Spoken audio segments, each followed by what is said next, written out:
Calf foam rolling. For this, we're simply sitting on our bottom. We've got a foam roller perpendicular to our body here, just underneath our calves, and we let our calves just relax and rest on the foam roller. Whatever muscle you're rolling out, you want to keep that muscle relaxed. I'm then just using my hands to scoop my butt forward and back to roll my calves along the foam roller there.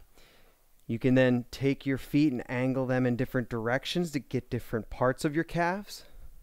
Back and forth. You can roll all the way from the back of your knees all the way down to the back of your ankles there, getting all the soft tissue. If any particular spot is very tender and needs attention, you can sit on that spot for 30 seconds trying to relax the muscle through it, and then you can roll off and come back to that spot, hold for another 30 seconds, off and through. If it feels like it's not digging in enough and you need more pressure, you can stack your legs on top of each other and just focus on one calf at a time. Still keeping the legs relaxed here. Just the weight of the top leg will add that pressure there. And again, still tilting and get different angles to make sure you're getting all parts of the calf.